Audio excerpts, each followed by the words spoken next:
Hey, welcome to Generation X3, a show where one boomer talks to three millennials about the topics of the day. I'm the host, John C. Dvorak, and we're going to discuss the iPhone Find My Friends. I guess it's an app.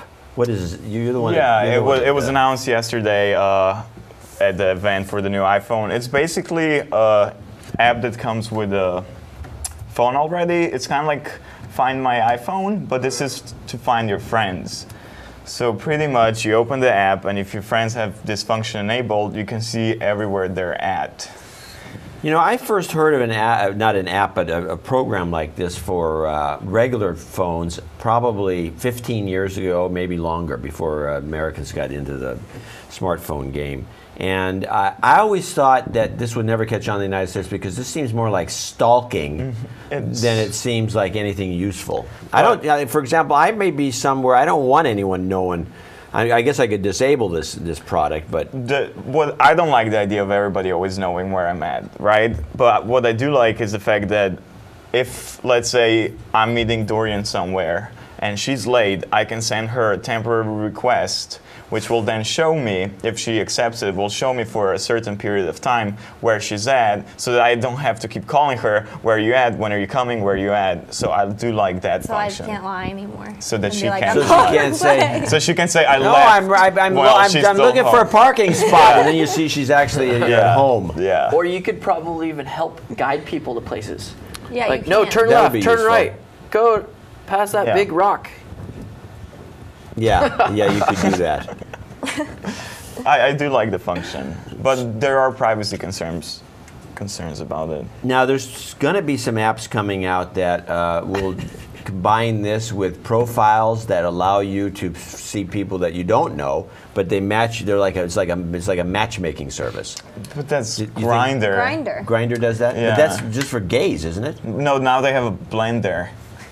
Blender. Yeah, it's You for know, everybody. you know what I think they should do? They should make all, what are those people who get in trouble for sexual crimes? I don't know. Tell us.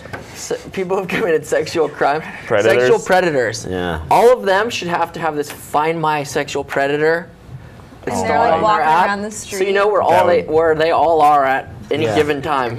That's a lawsuit waiting to happen. Yeah. Well, then People you might. just avoiding those areas. Well, actually, some people probably be attracted to it. Who knows? But Find a sexual predator.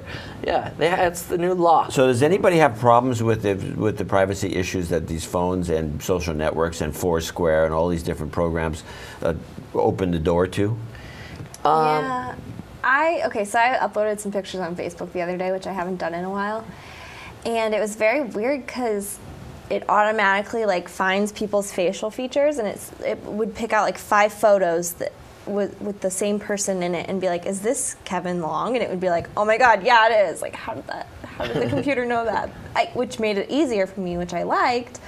But on the other hand, it was like, what? How does it know who he is? I've played with these facial recognition systems, and half the time I think they suck. Yeah. I mean, I suppose if you have this option asking who these people are. I've seen situations where I've shown up in photos and it shows back, is this John C. Dvorak? I always say no. It's not. I don't know who it is. It's somebody else. I'm not a crook or a renegade against society, so I'm not too worried about this kind of stuff. But as soon as I am, then What do you mean as soon as you? When are you planning to be one? And what are you planning I don't to know. do? Who knows? Could happen. Creepy. Fire him. I doubt I'm going to be a crook, but what if? You don't have to be a What if crook you're to a appreciate sexual privacy. Have you seen the Terminator? Privacy is not about crooks and not being a crook or you got nothing to hide. It's about other people that have stuff to hide that you have to protect them. I mean, you have a Congress. Here's the classic example. Wiener. You have a congressman. Well, yeah. You have a congressman who's somehow someone's invaded his privacy and found out some dirt on the guy, and so now they start blackmailing him, because the privacy has been broached, and this blackmailer makes him do things that are against the public interest. Thus, he hurts you, and that's the reason for privacy Okay, protection. great. This is why we don't give congressmen any power. You can't win with this guy. But one of these days he'll figure it out. All right, that'll be that for this episode of Generation X3.